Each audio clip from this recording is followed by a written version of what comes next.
Hello, what's up? Oh, hi, Alyssa. Actually, something really terrible happened. What's so terrible?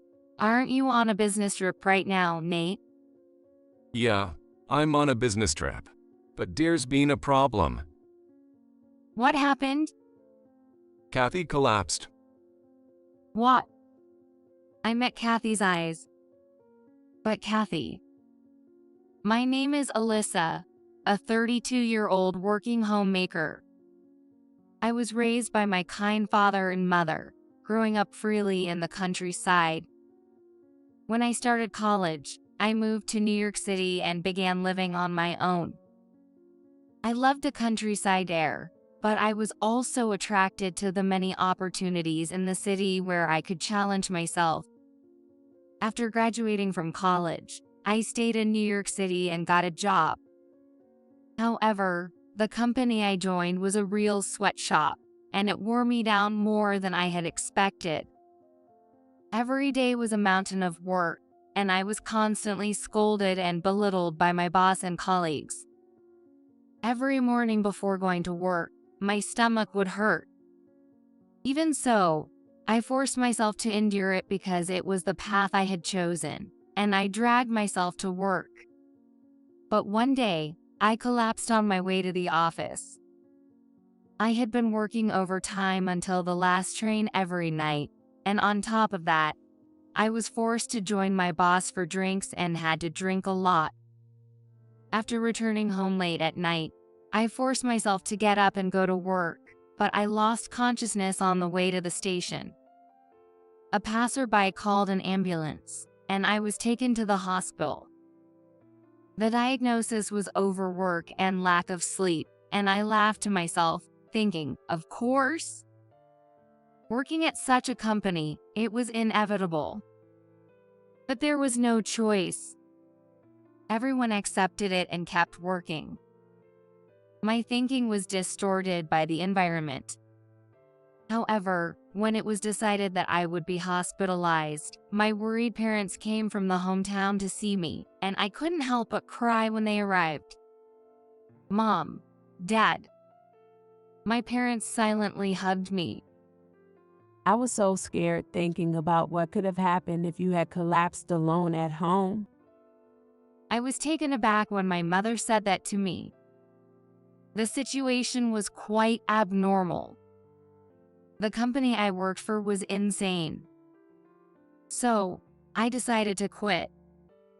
Since then, I have been working from home as a freelancer. My parents suggested that I return to my hometown, but there were more job opportunities in the city. Besides, I didn't want to run back home defeated. There was some rebellious spirit in me. So, I stayed in New York and started a new job. I had originally worked at a web design company, so I chose the same type of work as a freelancer. At first, I applied for jobs that welcomed beginners and focused on building my portfolio. Working alone at home took some getting used to, but I worked hard because it was the path I had chosen. Gradually, my efforts started to pay off, and the rates for my work began to increase. Thanks to that, I'm now earning about the same amount of money as when I was a full-time employee. Although the first company I joined was a sweatshop with very low pay, so in general terms, it's not much. Still, I'm very proud of having started from scratch and gotten this far. With my work going smoothly, I began looking for new connections. Around that time, my friend William introduced me to someone at his workplace who was looking for a girlfriend. Trusting William, I decided to meet this man without hesitation. That man, Nate, later became my husband. Nate is a sales representative at an IT company, a clean-cut guy with short hair. He's the same age as me but looks younger. And as expected of a salesperson, he had a way with people. He was very interesting and a good conversationalist. Therefore, even when we first met, I had a great time. I felt attracted to him, and it seemed he was interested in me too. So after a few dates, we started dating. Things are going so well now, something I couldn't have imagined when I was mentally exhausted from working at a toxic company. Nate treated me well, and our time together was always enjoyable. Our relationship progressed smoothly, and a year and a half after we started dating, he proposed to me and we decided to get married. I was so happy to be marrying the man I love that it brought tears to my eyes. I believed that with him, we could build a warm and happy family. And soon we went to greet my parents. I promise to make our life happy with Alyssa, so please rest assured. He said this earnestly, and my parents quickly trusted him. It seems like you found a good person. We hope you a happy marriage life with Alyssa. The meeting to announce our engagement went on in a pleasant atmosphere. I was so happy that my parents accepted the person I chose. Next, it was my turn to meet his relatives. Actually, he had already lost both his parents. He lost his mother to illness when he was young, and his father also passed away a few years ago due to illness. So, his only close relative was his older sister, Kathy. Kathy is 6 years older than me and kind of like a guardian. She's incredibly talented, and I can never measure up to her. I see. She must be an amazing person. I suddenly felt nervous about meeting her. From what I heard, Kathy is a career woman who works very hard. She started her own company in her early 20s and continues to run it successfully, expanding her business rapidly. I had never met someone so impressive, so I was extremely nervous. I wondered what kind of person she would be. As I felt both excitement and anxiety, the day finally came. I heard that Kathy lives in the house she inherited from her late father. I followed Nate to the house. Talking with Nate gradually eased my nervousness, but standing in front of the house's entrance made me tense up again. When he pressed the intercom, the door opened, and Kathy greeted us.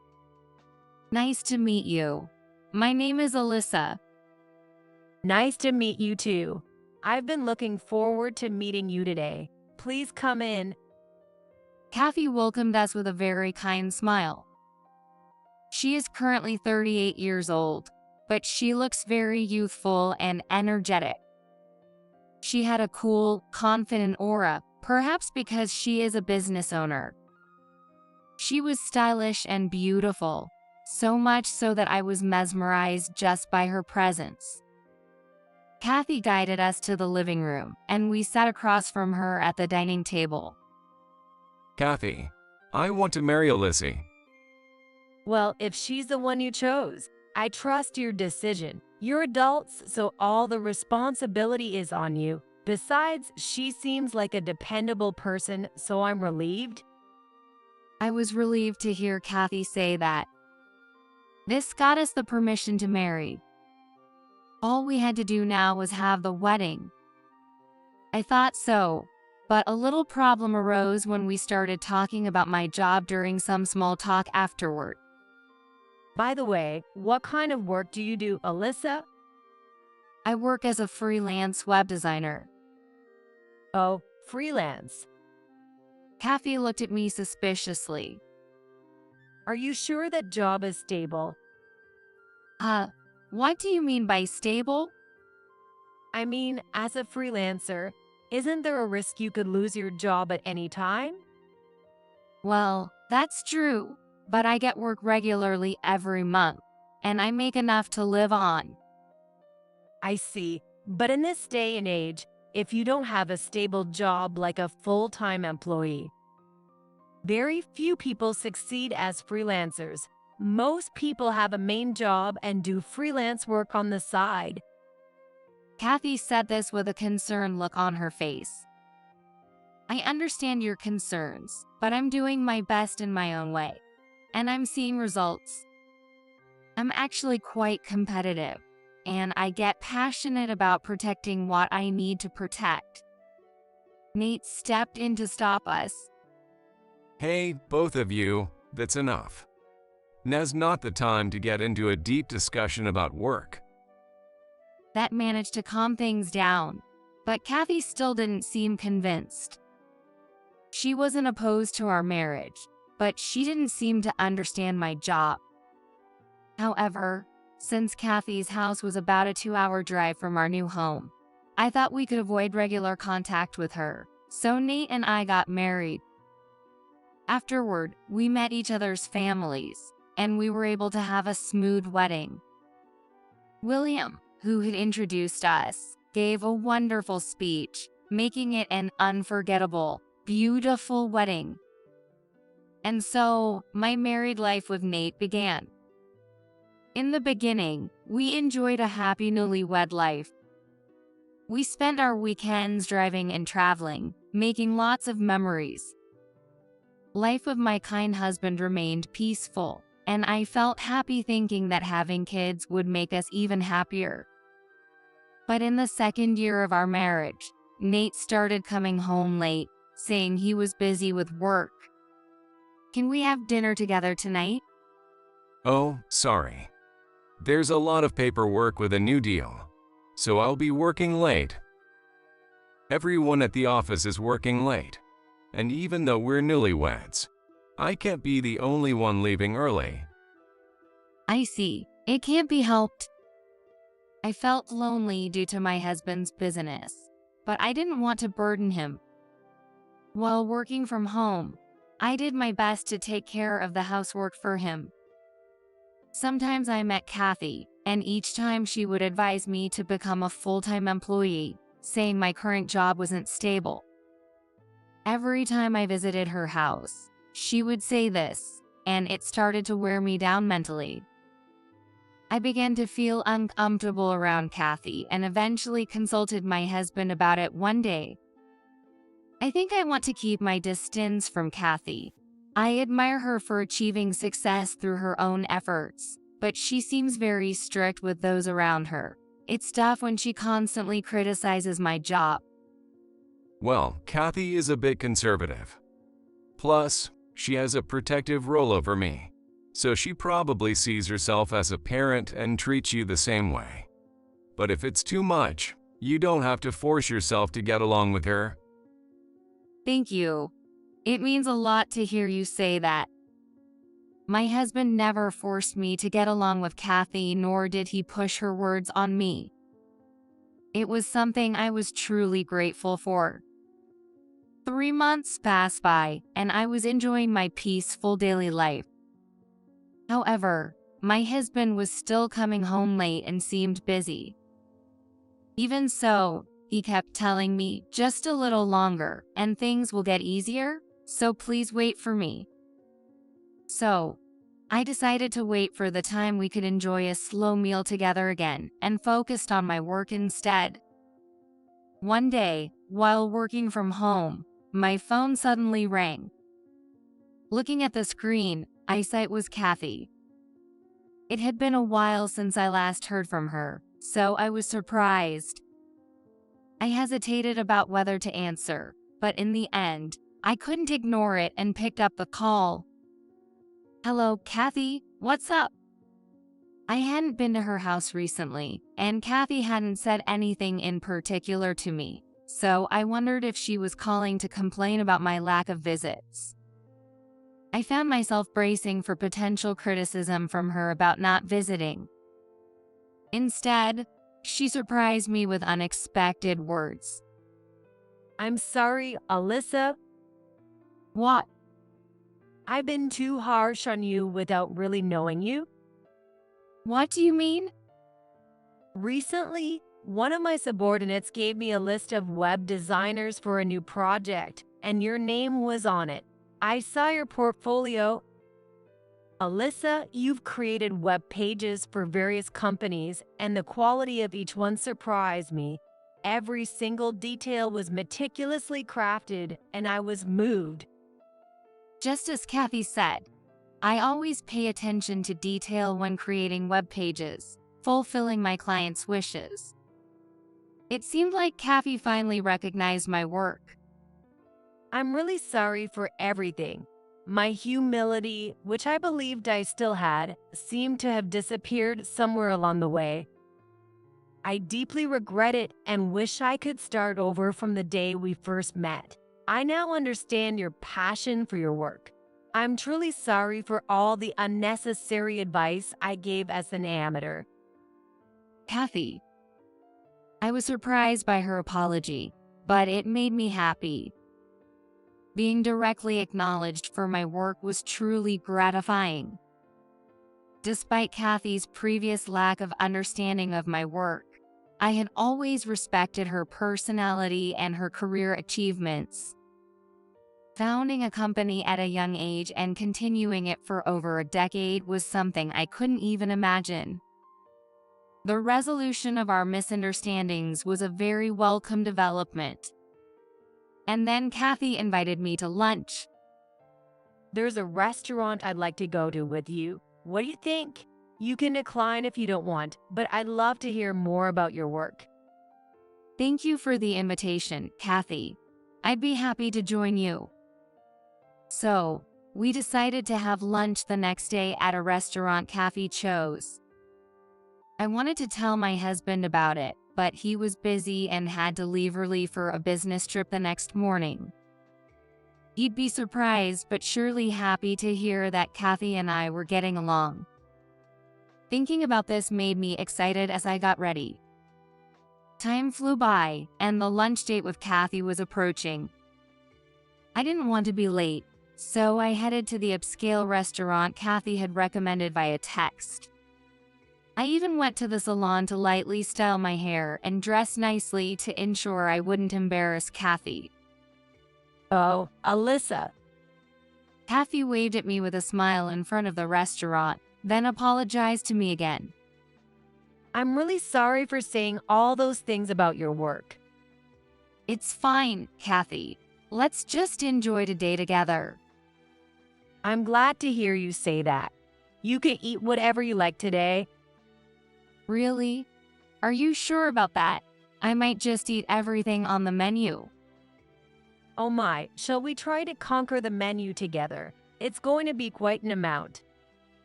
We continued our meal in a joyful mood. As I talked with Kathy, I started to see the good sides of her that I hadn't noticed before. I began to respect Kathy, who was capable, strong, and kind. Kathy also shared various things about herself, including her divorce story. It turned out she had been married before but had divorced due to her husband's affair. When I got divorced, I was really glad I was a business owner. Even as a woman, having the ability to be independent is advantageous. Having many options is a wonderful thing. Otherwise, you'd have to endure unreasonable situations. That's why I was a bit strict with you. But it seems I was meddling unnecessarily, and I'm really sorry for that. I'm happy you understand now, and I also understand your thoughts and feelings. You were genuinely concerned about me. As I said this, Kathy smiled shyly. Then, suddenly, my phone rang. Oh, it's Nate. I wonder what's up. Isn't Nate on a business trip right now? Yes, he is. Something bad might have happened. Since we were in a private room, I put it on speaker so Kathy could hear too.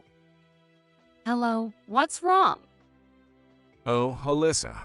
Something really serious has happened. What's serious, Nate? Aren't you on a business trip?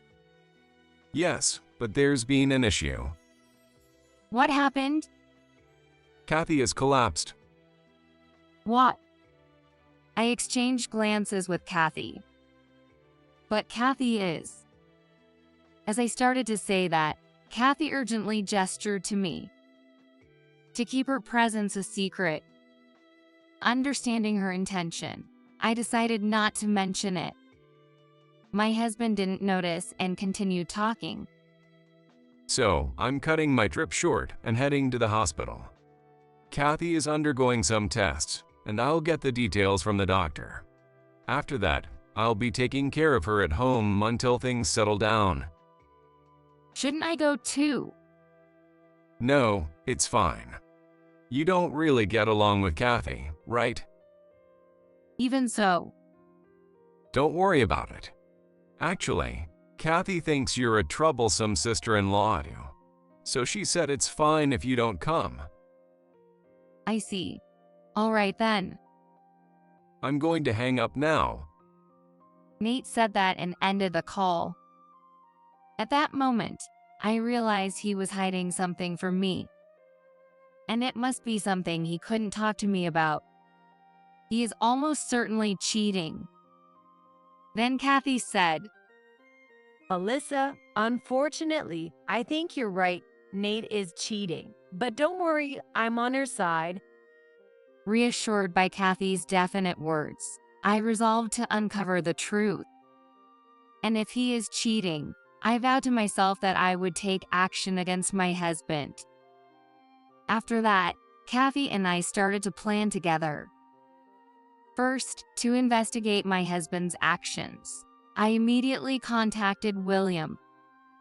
He's a colleague of my husband's at work and should know well about my husband's work situation. When I explained the situation over the phone, he suggested we meet in person, so Kathy and I decided to meet him later. A few days later, the three of us talked in a cafe, and it turned out my husband hadn't gone on a business trip at all but had been taking a week off using his paid leaves. During this time, he was likely spending time with his mistress. William, knowing my husband's lies, had started to suspect the affair. I'm sorry. I didn't think it would come to this. No, it's not your fault. Later, Kathy and I decided to hire a detective agency to get solid evidence. When my husband returned a week later, he lied unbelievably about Kathy's health deteriorating or becoming sick. I pretended to know nothing and went along with his story. Then, about a week later on the weekend, my husband said he was going to check on Kathy and left, planning to return on Monday. This was undoubtedly another rendezvous with his mistress. I sent him off with a smile and immediately contacted Kathy. Then Kathy came to stay with me on Sunday, and we waited for my husband at home. We already had the investigation results from the detective agency, but further plans were needed to corner him. Then Monday came, and my husband returned home around noon. I'm home. Welcome back. How is Kathy doing? Well, she's managing, but she'll need to start going to the hospital regularly. I'll need to check on her from time to time. That sounds tough. She was unusually down. I guess she feels I, being her only family as her brother, should be there for her. The moment Nate said that, Kathy appeared from the next room. Nate, what are you doing? Whoa. Nate was so surprised to see Kathy that he nearly fell over. As my husband was taken aback, Kathy and I slowly approached him together. Do you have another sister or something? What do you mean? Why is Kathy here? I thought you and Kathy didn't get along. We've reconciled, and I was shocked when you called to say I had collapsed while I was having a pleasant lunch with her. What? Your timing couldn't have been worse for you. Well, it made it immediately obvious to us that you were cheating. Cheating. I didn't do anything like that. My husband kept denying it, visibly shaken. That's when I showed him the evidence photos. Here you are leaving your mistress's house and entering a hotel, Along with the overnight trips you lied about, there's no escape for you now. I've also confirmed with William that you lied about being on a business trip and actually took paid leave. Ugh. My husband fell silent, unable to argue. You've deceived me, Kathy, and even your colleagues at work. It's despicable. Really? Lying about me being sick to use me as a convenient excuse is unforgivable. You even use your only family as an excuse. I'm disappointed in you. As a sister, I'm embarrassed. My husband collapsed, lost for words. Afterwards, we decided to divorce, and we demanded compensation from my husband and his mistress. With Kathy's support, everything progressed smoothly. It seems Kathy decided to cut ties with Nate after this incident. Originally, she had planned to place him at the top of her company, but that's no longer happening. Moreover, my ex-husband's affair became known at his workplace, and he's been receiving cold stares. He can't quit his job because of the alimony payments, but the harsh treatment from others and the stress have caused him to overeat and gain 66 pounds. Now, he weighs over 198 pounds and looks quite terrible.